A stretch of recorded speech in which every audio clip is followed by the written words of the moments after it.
नमस्कार, मैं S K. Pandey, lawyer by profession. आप सभी लोगों का अपने चैनल CLC जुडिशियल में स्वागत करता हूं। आज के इस कार्यक्रम में हम लोग काफ़ी चर्चित केस गुजरात दंगे से संबंधित बिल्किस बानो केस के संदर्भ में चर्चाएं करेंगे। जैसा कि आप लोग जानते हैं, आज़ादी के अमृत महोत्सव के दिन बिल्किस बानो ये केस सामूहिक नरसंहार और सामूहिक बलात्कार का काफ़ी जघन्य अपराध है और गुजरात दंगे से जुड़ा हुआ ये केस है।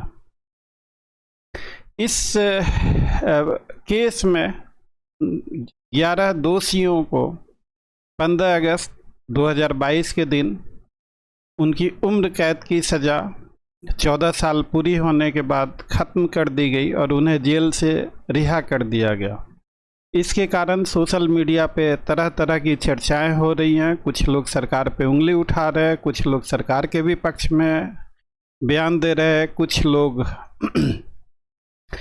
इस रिहाई को फूल माला पहनाकर सेलिब्रेट भी कर रहे हैं, मिठाइयाँ भी बांट रहे हैं। तरह तरह के कमेंट आ रहे हैं। कुछ लोगों के हिसाब से फूल माला पहनाना, मिठाइयाँ बांटना, गौरवान्वित करना, ऐसा लगता है जैसे देश और समाज के लिए बहुत बड़ी उपलब्धि हासिल की हो, बहुत नेक और महान काम किया हो। तरह तरह की चर्चाएं आम हैं सोशल मीडिया पे। कुछ लोग ये भी कह रहे हैं कि ऐसे जघन्य मामलों में सज़ा में किसी तरह का रियायत देना इंसाफ के मुंह पे करारा तमाचा है।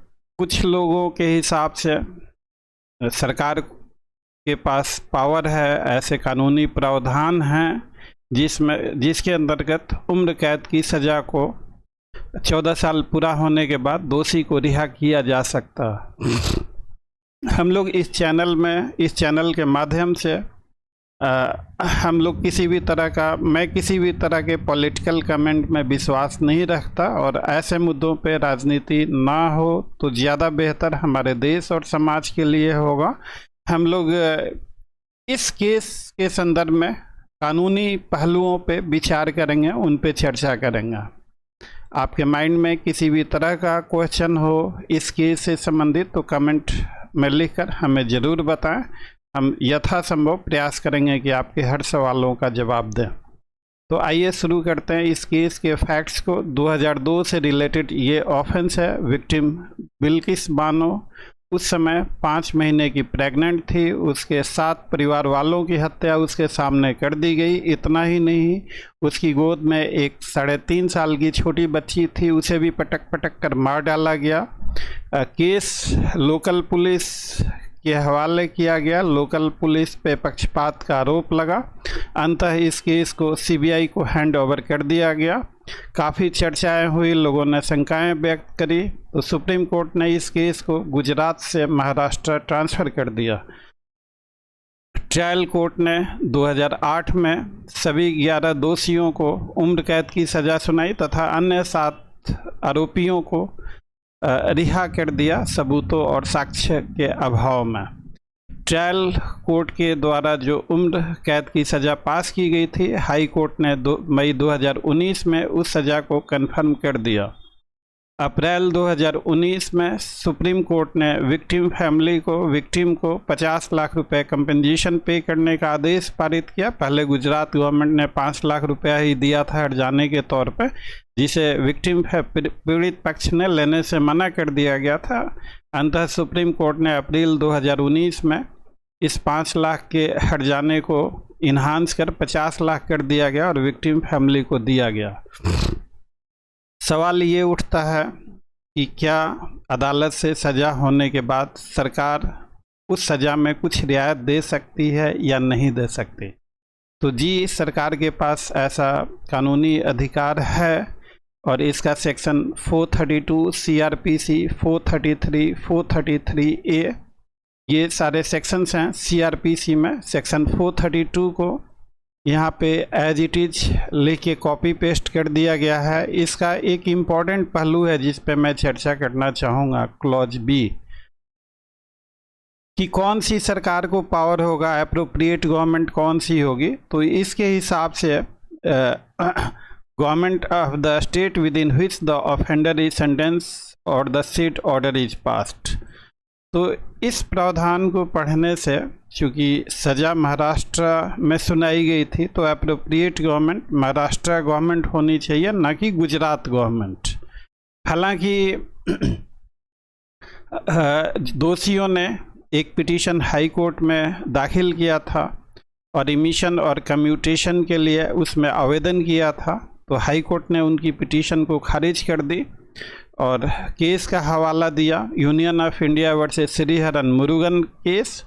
इस केस का हवाला दिया गया। इस केस में भी यही बात कही गई है कि जिस स्टेट के अदालत ने सज़ा सुनाई है उसी स्टेट को ये अधिकार है कि कम्यूटेशन या रिमिशन ग्रांट करें, उन पे उन्हीं स्टेट को पावर है। कम्यूटेशन और रिमिशन सज़ा को कम करना, जैसे फांसी की सज़ा को उम्र कैद में बदल देना, उम्र कैद की सज़ा को 14 साल पूरा हो जाने के बाद रिहा कर देना, तो ये पावर है राज्य सरकार को। इसमें आगे और भी प्रावधान है कि अगर केस सेंट्रल एजेंसीज के द्वारा इन्वेस्टिगेटेड हुआ है, जैसे सीबीआई है, तो ऐसे केस में केंद्र सरकार से भी की भी सहमति जरूरी होती है। अब इन सारे मुद्दों पे पूरी प्रक्रिया क्या अपनाई गई, यह सब एक शोध का और चर्चा का विषय है। और तो गुजरात हाई कोर्ट ने इनकी पिटीशन डिसमिस कर दी और कहा कि महाराष्ट्र गवर्नमेंट के पास जाइए। हालांकि सुप्रीम कोर्ट ने मई 2022 में कहा कि भाई गुजरात गवर्नमेंट के पास जाइए और वही अपील करेंगे कि वही विचार करेंगे कि रिमिशन या कम्यूटेशन हो सकता है या नहीं हो सकता।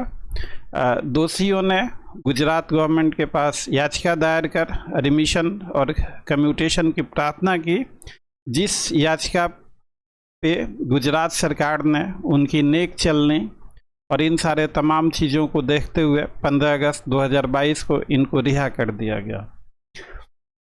433 भी है, 433A लिखा गया है। 2014 में गुजरात गवर्नमेंट की एक पॉलिसी आई है कि सज़ा में रियायत अगर मामला बलात्कार या हत्या का है तो नहीं मिलनी चाहिए।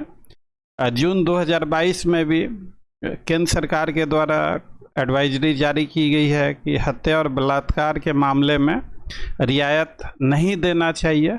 लेकिन इन सारे मुद्दों के मद्देनज़र गुजरात गवर्नमेंट ने दोषियों की past life, good behaviour into the prison, नेक चलनी और इन सारे तमाम चीज़ों पे विचार करते हुए ऐसे जघन्य अपराध के दोषियों को की सज़ा, उम्र कैद की सज़ा 14 साल काटने के बाद गुजरात सरकार द्वारा इन दोषियों को रिलीज कर दिया गया। और हर साल 15 अगस्त पे कुछ कैदियों को ये रिमिशन कम्यूटेशन मिलता ही रहता है और उस सिलसिले में आज़ादी के अमृत महोत्सव के दौरान इन लोगों को भी इसका लाभ हुआ। स्वाभाविक है कि अगर किसी कैदी की रिहाई होती है तो उस कैदी को, उसके घर वालों को भी खुशियां होंगी, लेकिन खुशियां इजहार करने का और उसे प्रचार करने का ये जो सलीका, फूल माला पहनाना, मिठाइयाँ बांटना, सोशल मीडिया पे वीडियोज, पोस्टर और ये सारी चीज़ें वायरल करना, तो ये सारी चीज़ें अब सोशल मीडिया पे तो कुछ कहा ही नहीं जा सकता। बहुत सारी कहानियाँ चलती रहती हैं और इस कारण से लोगों का रुझान सोशल मीडिया के बगैर कोई रह भी नहीं सकता और सोशल मीडिया की विश्वसनीयता उतनी है भी नहीं।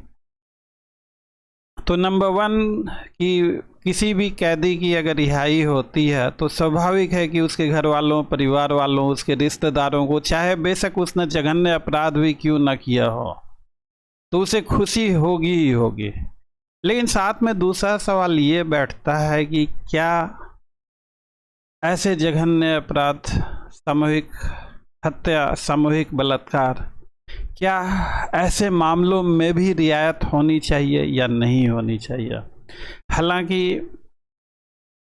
गवर्नमेंट को पावर है रियायत देने का, लेकिन पावर का आर्बिट्ररी एक्सरसाइज, बिना किसी जस्टिफिकेशन के एक्सरसाइज, अगर ऐसा इस तरीके से होता है तो उस पर सवाल खड़े होने लाजिमी हैं।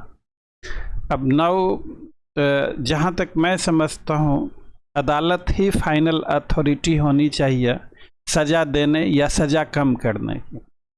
अगर सरकार के पास ये अदालत एक प्रॉपर फोरम है जहाँ पे केस के तमाम फैक्ट्स, तमाम बारीकियाँ, वकीलों की दलील, साक्ष्य, सबूत सब कुछ होता है, तो अदालत ही सबसे सूटेबल फोरम है। और अदालत ने सज़ा अगर सुनाया तो उस सज़ा में मेरे हिसाब से सरकार के द्वारा छेड़छाड़ करने का, कम करने का ये अधिकार नहीं होना चाहिए। हालांकि ये व्यवस्था विश्व के कई देशों में है कि अदालती आदेश के बाद भी वहाँ की सरकार सज़ा में रियायत दे सकती है on certain terms and conditions, और ये परंपरा चलती आ रही है, काफ़ी दिनों से चलती आ रही है, और हम लोग भी इसी परंपरा के पार्ट हैं। और हमारे यहाँ भी यही परंपरा है कि अदालती आदेश के बावजूद भी सज़ा में रियायत दी जा सकती है। अब ये एक बहुत बड़ा चैप्टर है, और जहाँ तक मैं समझता हूँ, जघन्य अपराधों को रियायत से, जघन्य अपराध में किसी तरह का कोई रियायत नहीं होना चाहिए। जघन्य अपराध में दी गई सज़ा औरों के लिए एक प्रेरणा हो कि अगर ऐसे अपराध करेंगे तो ऐसी सज़ा मिलेगी, एक सैंक्शन, एक फोर्स ऑफ लॉ के तौर पे ऑपरेट हो। अगर जघन्य अपराध में सज़ा में रियायत दी जाए और फूल माला चढ़ाए जाएं, मिठाइयाँ बांटी जाएं, ऐसे लगे कि कोई बहुत बड़ी उपलब्धि देश और समाज के लिए हासिल करी हो, तो उन्हें गौरवान्वित किया जाए, तो इससे समाज में एक गलत संदेश जाता है, और किसी भी सिविलाइज सोसाइटी में इन चीज़ों को पसंद नहीं किया जा सकता। आज के ज़माने में arbitrary exercise of power, rule of law में this is rule of the law, this is not the rule of the ruler. Rule of law के लिए we cannot enforce rule of law smoothly unless people are legally aware first. अब इन बारीकियों पे और इन सारे तमाम मुद्दों पे, ये सारे मुद्दे एंडलेस डिबेट के हो सकते हैं। आपका पक्ष कुछ और हो सकता है, हमारा पक्ष कुछ और हो सकता है। तो कानूनी पक्ष की बात करें तो सरकार के पास तो पावर तो है ही रियायत देने का, लेकिन अगर इस पावर का इस्तेमाल अगर गलत तरीके से किया गया है तो फिर उस सरकार के इस आदेश को चुनौती भी दिया जा सकता है अदालत में। तो देखना दिलचस्प होगा इस मुकदमे में आगे क्या इस रियायती आदेश को चुनौती दिया जाएगा, नहीं दिया जाएगा, आगे के घटनाक्रम क्या और कैसे होंगे, ये देखना दिलचस्प होगा। दोस्तों, आप लोगों को ये वीडियो कैसा लगा कमेंट कर हमें ज़रूर बताएंगे। और हम लोगों ने अभी हाल फिलहाल में ही ये शुरू किया है चैनल, और इसी तरह की वीडियो लीगल इशू से संबंधित अगर आप और देखना चाहते हैं तो हमारे चैनल को लाइक और सब्सक्राइब जरूर कर दीजिएगा, ताकि इस तरह की हर आने वाली वीडियो नॉन स्टॉप तरीके से आपको मिलता रहे। तो thank you for watching, see you again.